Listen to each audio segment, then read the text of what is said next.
Welcome to Mastering Fireground Command, Calm the Chaos, Video 3. Hopefully by now you've already watched Video 1 to get a solid foundation. In this program we will focus on commercial buildings. Commercial buildings are deadly.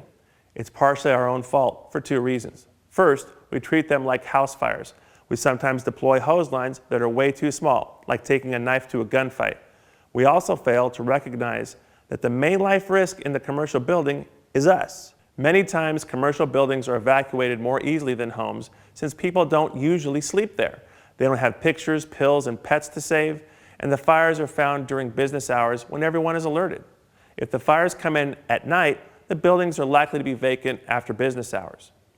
The second reason we allow these fires to be more deadly than necessary is that we fail to use ICS on a daily basis on small incidents, so we're not good at it on the big ones.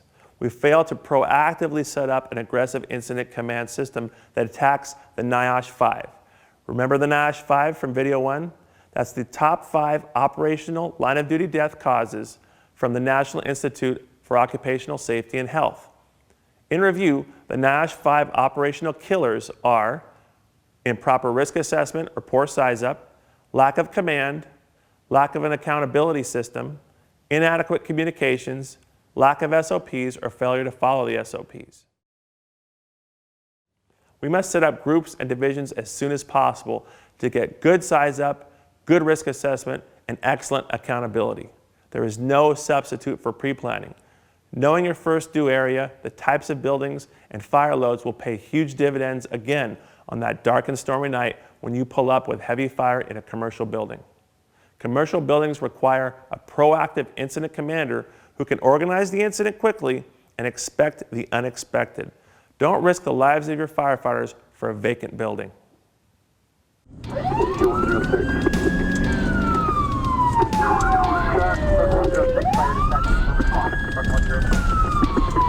Battalion 5, Engine 101. Let's look at a commercial tactical template. Again, these should be built based on your staffing, response levels, and SOGs. Here we have a commercial structure with a fire in the BC area of the building, for example. Engine 1 arrives, passing command to the battalion chief who is also arriving.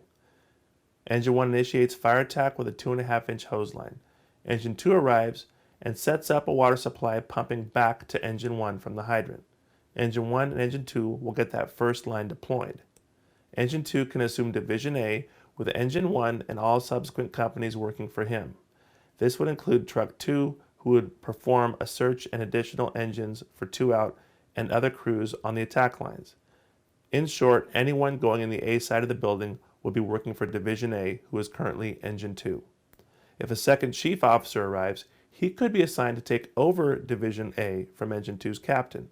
We don't want to always wait for chief officers to set up groups or divisions. They may be delayed and things could get worse before they arrive. Maydays have been called before chiefs arrive. Chiefs are not magic. Good company officers must be trained to run divisions or groups early. Truck 1 will go to the roof and set up roof division with the objectives of a roof report and vertical ventilation.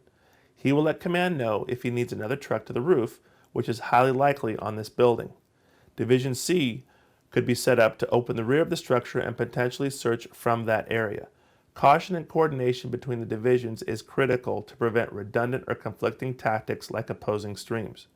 Other tactical objectives would include RIC, medical, and pumping the FDC.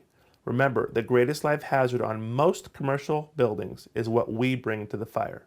Heavier caliber hose lines, more RIC companies, and aggressive softening that doesn't negatively impact fire conditions are all paramount.